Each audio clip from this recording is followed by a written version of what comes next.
Welcome to Dronedesk. This is a quick orientation video to take you through the main features of the system and where to find things. So this is the dashboard that you'll see when you first log into the system. Across the top, you have cards that will take you to each of the various sections that are available. Clicking on the plus in any of these cards will take you to that section and create a new record for that section. Just to show you what the data looks like in the system. So all data is presented in tables like this. It'll try and fit as many columns in the width of the screen that are available, but if there are any columns hidden because the screen's not wide enough, then you'll get a plus icon on the left-hand side. So you click that, you'll see the remaining column shown. All records get a action drop down on the right-hand side, and that'll give you so the available actions for that type object. You can search the table at any time by typing in the search box top right, and you clear that search by the table will immediately filter to matching records. You can clear the search by clicking the cross. You can also specify how many records you want to see by default. Selecting 10 just means the table will load quicker. It won't have any negative impact on the search. So when you do a search, it'll still search the full table, even though you've got 10 records shown at a time.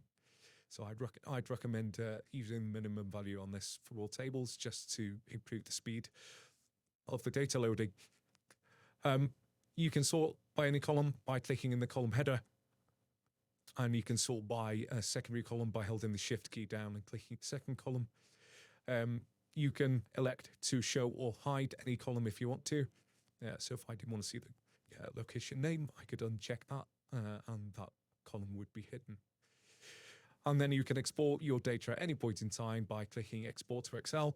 That'll get you a spreadsheet with all of the data that you can currently see on screen. So if you want all of your data, then you're probably going to want to change this to all for temporarily and then download. If the table gets rearranged and you decide you want to kind of revert to the default, you can always do that from the reset table view there, and that'll take you back to the default settings. You'll notice that you can archive records but not delete them from the system. There's a good reason for that. So if you delete, for example, a location record that's associated with a job, you might end up with a job with a kind of zombie location. So instead, you can only archive them. And then you can view archived records just by clicking the archive record option at the bottom right. And that'll show you all of the records that you've got archived in the system. And you can, of course, unarchive them from there if you want to.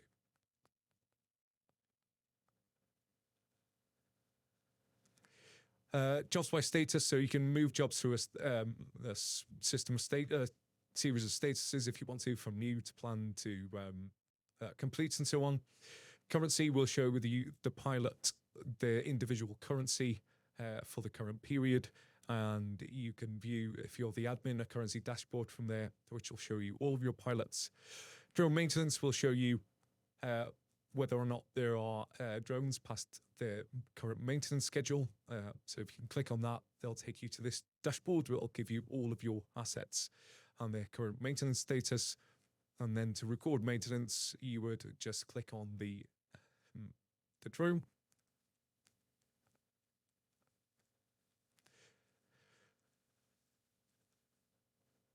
And scroll down to the maintenance section. Select the date on which you're doing the maintenance.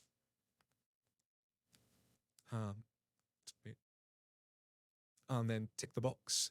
That then feeds into the maintenance log, which is an ongoing scratch pad of everything that's been done against this asset. And you can always add to this at any point in time by adding a log entry. So that then feeds into the maintenance log reporting that you're able to run from the reports menu, which is on the left-hand side here. Calendar will show you jobs that you've got scheduled in the system. Clicking on those will take you directly to the job. So you can view The to-do list you can use as your own to-do if you want to, and your own items will appear with a user icon against them. But there'll also be system-generated alerts here, so pointing you towards things that need your attention. So, for example, we've got firmware releases. We monitor firmware releases for DJI drones, and we'll alert you to the fact that there's been a firmware release. If it doesn't match what you've got in the system, record against that asset. So clicking on these will take you directly to those jobs or assets or the list of records that kind of need your attention. And then towards the bottom, we've got team member certifications and organization certifications. So you can record certifications against your team members and organization. And this will alert you if any of those are about to expire.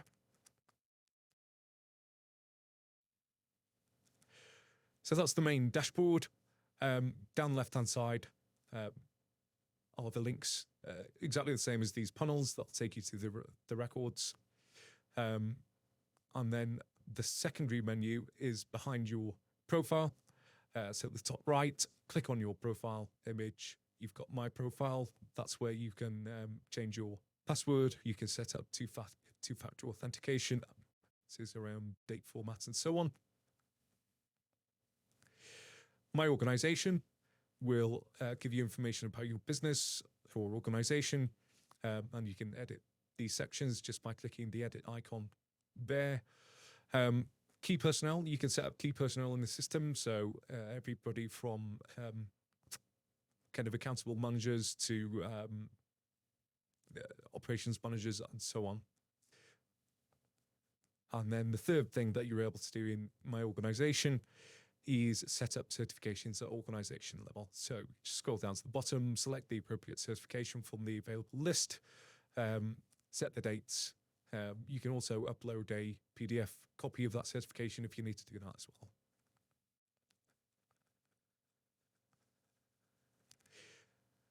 Then if you're an admin on the account, you'll see My Subscription and My Users. So My Subscription will give information about your current subscription plan, and any add-ons that you have. You're also able to download invoices from here as well. My Users will show you a list of all the users that you have in the system currently, whether or not they have an active account. So if they are shown as green, has account, then that effectively is somebody that you're paying for on the account. You can see that we've invited people here to join the account, but their invite has expired. You can re-invite.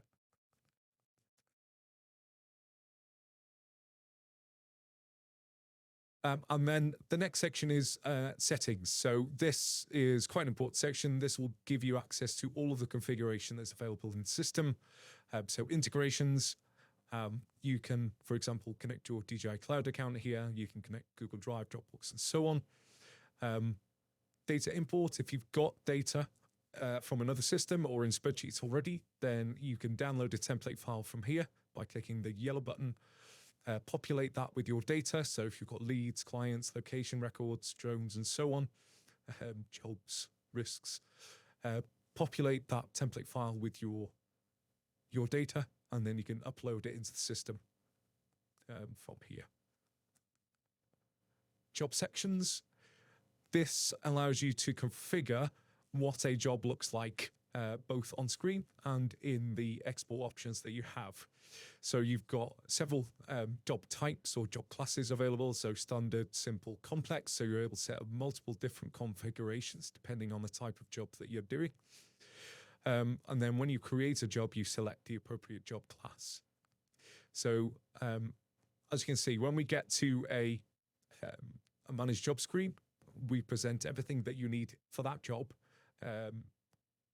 in a single screen. And that screen is broken down into sections. So we've got service deployment, pre-deployment, on-site, post-flight, financials, and documents. So tick or untick any of the sections that you want to be on screen, which is the first column, and then in any of the export options that you have. So you can export what's termed a full job pack, a risk assessment method statement, or a custom set of sections. So just tick, untick any of the sections that you want. If you want to move any of these sections around, you're perfectly able to do that. So just click the drag icon and move a section to where you want it to appear in the document you export on screen. And you would do that for each of these sections. If you don't want a particular section to appear, that's fine. Just click to untoggle that. So complex jobs is now not available as an option when creating a job. For the export documents, you're able to create a document header. So all we've done here is use a large image as the first page, and then we've inserted some placeholders after the page break. So these placeholders will be replaced with relevant bits of information for the specific job when we export it. So the way to get a placeholder in place is to place the cursor where you want it, and then select from the available options from the drop down, and click Save. There is some configuration available here, so you can click the gear icon, and you can change what the documents are referred to as in the exports. You can also set the table heading color and the table border color for those exports as well. Method statements, if you use them, you're able to create method statements in here. So typically, this would be a description of how you're going to go about completing the work. So you can create a base version of that, and then you can create copies. So you can have multiple different method statements for different kind of jobs. And then you select, when you create the job, you select the appropriate risk assessment for that type of job. Broadly the same with operational notes and closure reports. So this just gives you space to create additional forms or information for your types of job. And again, you don't have to include these operational or closure reports in the system if you don't want to. It's entirely optional. You can uncheck them from the job sections. Risk assessments. So in a similar way to method statements, you're able to create multiple different risk assessments and select the appropriate one for the job when you create it. So you would create a baseline. The system comes with a baseline risk assessment that you can use as a starting point, and then you can create copies, you can rename it, you can restore to the default, and so on from here. And then you have the option to kind of pre-score these if you want to. So you'll see the first 5 are scored. The remaining 5 are not scored.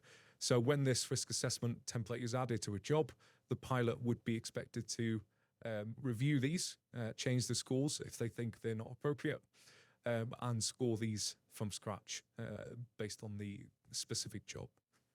So the way to score them is you just click on the icon and then select the appropriate score from the kind of standard 5x5 risk matrix that you're hopefully familiar with. And again, you can move these around if you want to. You can change the text just by typing in the field. You can add a heading row, which will appear like this. So that kind of enables you to group risks together under headings if you want to do that. There is some configuration available here as well for the risk assessments. So you can elect to have just a standard kind of 3-color matrix, or a richer kind of gradient if you want to, of 8 colors.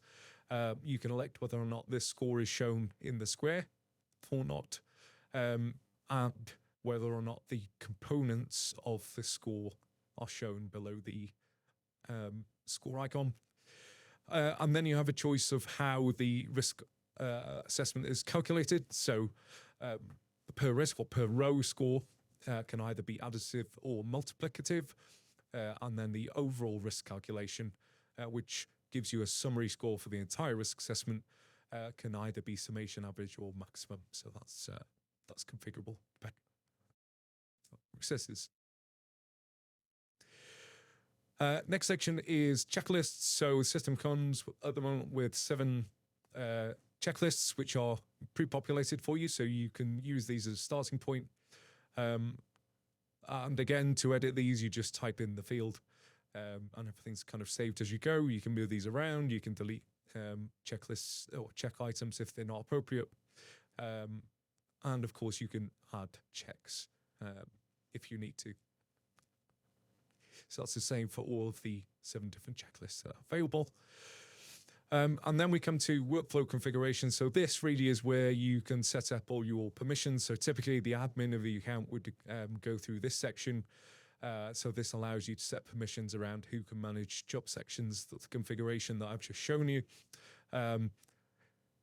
There's various workflow permissions. So can pilots see jobs they're not assigned to, and that sort of thing. Then there's workflow notifications. So does the pilot get a notification when a job is assigned to them, and vice versa? Does the admin get a notification when the job is marked as complete, and so on? You can set up job reference configuration here. So the system will create sequential job references if you want it to do that for you. You can, if you want to, set up sign-off configuration, so you can capture physical signatures on jobs. And a typical use case for that would be if you've got a new pilot into the business and you want the accountable manager to sign off on the first few jobs that they do. So you set that up there. Job UI, so you can disable the AI. We've got AI component on the initial survey, which helps you complete that and determine where the mark complete section appears on a job, or button appears on a job rather. And then we've got job defaults. So when you create a job, you can set up some defaults here. So, you know, if you're always doing kind of wind turbine inspections, then set the default as wind turbine. That's taken care of when you create the job. You can set up currency targets. So if you remember on the dashboard, we had a currency target for the pilot. So you can set up multiple different currency targets if you want to do that. During assignment, archiving behavior. So this just helps you keep on top of your kind of jobs list. If you want to, you can set up quoting and invoicing in the system. The system allows you to create kind of a basic quote and invoice. So you would need to set up products for that. And then you can create quotes and invoices at project or job level. Verified badge, this allows you to add a badge to your web page if you want to, and get a custom page that you can link to with information about your number of flights and so on. Inquiry form allows you to embed an inquiry form, which will generate an email to you if visitors to your website submits this. It'll also create a new lead record in the system for you. And then finally, asset QR codes allows you to print off QR codes. So every asset that you create in the system gets a QR code. You can then scan that asset in or out of the system if you elect to print these off onto stickers and stick them to your assets. So that covers the basic configuration and navigation of the system. Just to mention, if you prefer a dark layout, you can, in the top right menu again, click Go Dark, and that'll give you a dark version of the application.